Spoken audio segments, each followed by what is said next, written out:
Olá, irmãos, a paz do Senhor Jesus. Vamos falar hoje sobre Ageu. O primeiro capítulo de Ageu, ele fala sobre um tema muito importante. Diz assim, no verso 2, Ageu capítulo 1, verso 2. Assim diz o Senhor dos Exércitos, este povo diz, o povo de Israel estava dizendo, ainda não chegou o tempo em que a casa do Senhor deve ser reconstruída. Então o povo dizia isso, ainda não chegou o tempo em que a casa do Senhor deve ser reconstruída. E o Senhor estava olhando para o que o povo dizia. E por que o povo estava dizendo isso? Deus, não é a hora, deixa, vai chegar um tempo, vai chegar uma hora certa para a gente fazer isso, mas por enquanto não. Verso 3. Por isso a palavra do Senhor veio por meio do profeta Ageu, dizendo, então por causa da fala do povo, a palavra de Deus veio por meio de Ageu, dizendo, acaso ou por acaso, é tempo de vocês morarem em casas luxuosas, enquanto este templo permanece em ruínas? Então quer dizer, o povo estava vivendo em casas luxuosas, enquanto a referência para as nações do povo, do Deus de Israel, que era o templo, estava abandonado. Aí ele fala, enquanto este templo permanece em ruínas, portanto, assim diz o Senhor dos Exércitos, considerem o que tem acontecido com vocês. Vocês, agora, olha o que Deus está dizendo, considerem, preste atenção na consequência da omissão que vocês têm tido para com a obra de Deus. Nesse caso aqui, a reconstrução do templo, que era um símbolo, de um povo que estava ligado ao seu Deus, e agora esse templo caído, destruído e abandonado era símbolo também, óbvio, de um povo que estava deixando Deus em segundo plano, que não colocou Deus em primeiro lugar, mas estava morando em casas luxuosas. Aí ele diz, considere o que tem acontecido com vocês. Vocês semearam muito e colheram pouco. Comem, mas isso não chega a matar a fome, ou seja, vocês não estão saciados. Imagine você sair numa roça, e você faz um trabalho de campo, você limpa, tira todas as pedras ou qualquer coisa que possa atrapalhar, e aí você semeia, mas semeia com abundância, muita semente. Semeia muito e você espera colher muito. E Deus diz, considere o que tem acontecido com vocês. Vocês estão semeando muito e estão colhendo pouco. Vocês comem, mas não ficam satisfeitos, Isso não chega a matar a fome. Bebem, mas isso não dá para ficarem satisfeitos. Põe roupa, mas ninguém se aquece. E o que recebe salário, recebe para colocar numa sacola furada, num saco furado. Então, seja aquele que estava do campo lá, ou aquele que tivesse qualquer outro ofício e recebesse finança, o seu salário é como se ele estivesse colocando num saco furado. E o Senhor está dizendo, considera, para e pensa o que está acontecendo com vocês. Será que vocês não entenderam ainda que o que está acontecendo com vocês é justamente consequência de vocês não colocarem o Senhor e a obra de Deus em primeiro lugar? Assim diz o Senhor dos Exércitos, considerem o que tem acontecido com vocês. Tá vendo? E o Senhor fala isso no verso 7, exatamente a mesma coisa que ele falou no verso 5. Considerem o que tem... Ou seja, para e pensa, vocês não estão entendendo a mensagem, não é? Vocês não estão entendendo essa mensagem? Considerem o que tem acontecido com vocês. Vão até o monte, tragam madeira e reconstruam o templo. Suba ao monte, traga madeira e reconstrua esse templo. Dele me agradarei e serei glorificado, diz o Senhor. Vocês esperavam que fosse muito, mas o que veio foi pouco.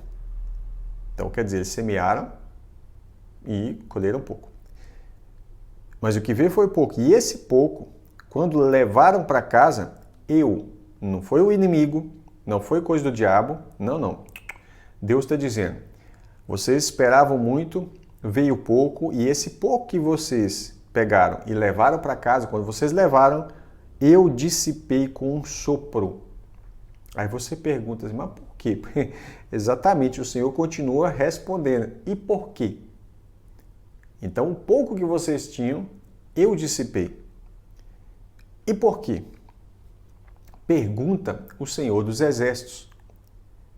Porque o meu templo, e quando eu leio aqui nesse contexto, era o templo literal mesmo. Para nós hoje, são as coisas de Deus. O meu templo permanece em ruínas, enquanto cada um de vocês corre por causa de sua própria casa. Lembra que Deus tinha denunciado? Enquanto o templo está abandonado, vocês estão vivendo em casas luxuosas. E o que quer dizer isso para nós hoje? Né?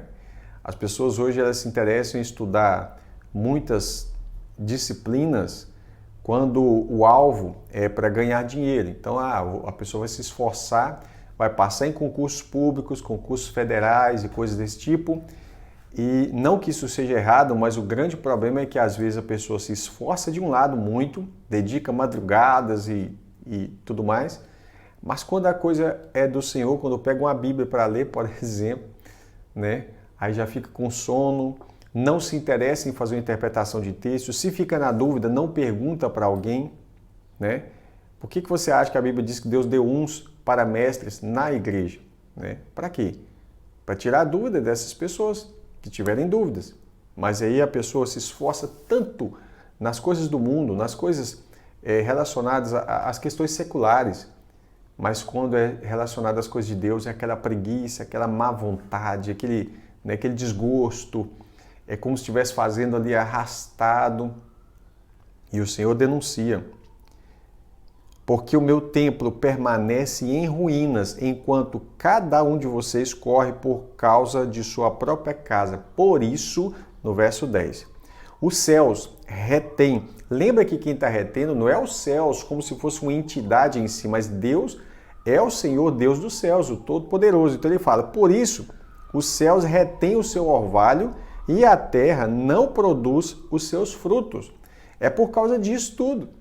Deus está dizendo, e por quê? Por causa disso.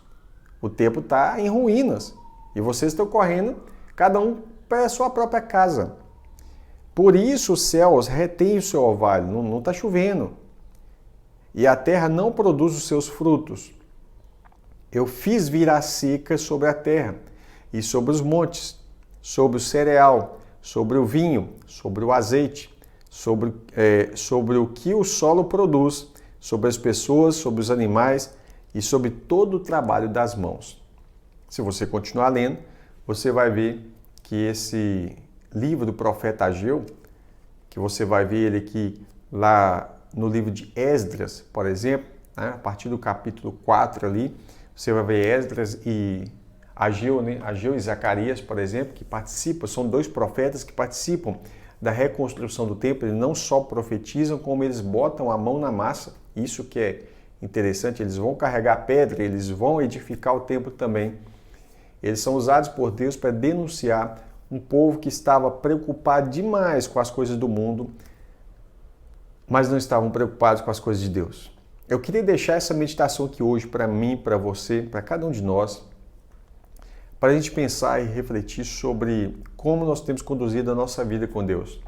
Será que nós temos cumprido o mandamento que Jesus falou? Jesus disse que nós precisamos amar o nosso Deus sobre todas as coisas.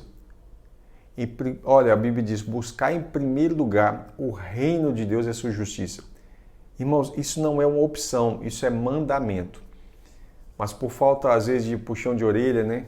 Até por falta de exemplos também, muitas vezes a gente fica relaxado nos comparando com outros irmãos, mas quem diz que eles são referência? A referência é Cristo. Olhar para Ele. Quando o Paulo diz para você imitar o Paulo, ele diz, sede meus imitadores, como eu sou de Cristo. Então, muitas vezes nós temos irmãos em Cristo que não são imitadores de Cristo. E aí nós, olhando para eles, a gente diz assim, em relação a esse irmão, eu estou até melhor, né? Eu estou trabalhando mais no reino, eu estou vigiando mais, Mas quem diz que nós precisamos nos nivelar com as pessoas que estão olhando para o mundo? A Bíblia diz que aquele que ama o mundo, o amor do Pai não está nele. Tá ok? Que Deus te abençoe. Espero que você tenha meditado, refletido, que essa palavra possa servir para o seu coração. Se não hoje, pode ser que ela sirva mais para frente e o Senhor possa te lembrar dessa mensagem. Deus te abençoe. Até o próximo devocional, se Deus quiser.